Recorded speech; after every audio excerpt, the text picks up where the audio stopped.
আসসালামু আলাইকুম ভিউয়ার্স, আশা করি ভালো আছেন সবাই। আজকে আমাদের ঘরে একটা রান্না হইতেছে স্পেশাল কচুরলতি। জি, দেখতে থাকুন। একটা যাচ্ছে কেমনে কি করতেছে। প্রথমে রসুন বাজবেন একটু একটু,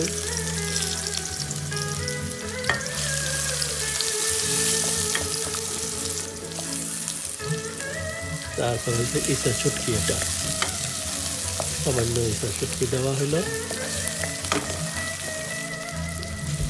এরপরে টমেটো,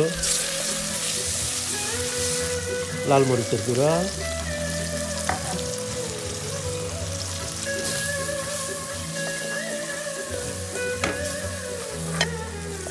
লবণ পরিমাণ মতো, সামান্য পানি দিবেন আর কিছুক্ষণ কষাবেন। 5-7 মিনিট ঢাকা দিবেন, কষাবেন।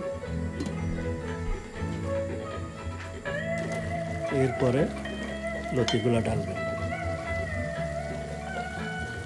দিয়া একটু নাড়াচাড়া দিয়া আবার ঢেকে দিবেন একটু। এরপরে সারবেন। এটা হলো একটু টক তেঁতুল আমসি আর কি, আমের। নাড়বেন, সারবেন, তারপরে আবার রেখে দিবেন। 15 মিনিট পরে আবার দেখবেন পানিটা একটু শুকাই গেলে আর সামান্য পানি দিবেন। পানি দিয়া আবার রেখে দিবেন অন্তত 15 মিনিট। এগেন 15 মিনিট একটু সিদ্ধ হবে।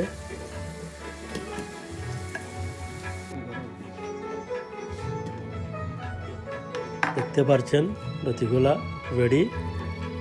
সামান্য ধন্যবাদ দিবেন যদি জরুরি মনে করেন। আর there you go, রেডি আপনার লতি। গরম গরম ভাত দিয়া সেরকম হবে। খুব সিম্পল একটা রেসিপি, নর্মাল যেগুলো আমরা ঘরে খাই আর কি। ট্রাই করতে পারেন আপনারা। ওকে।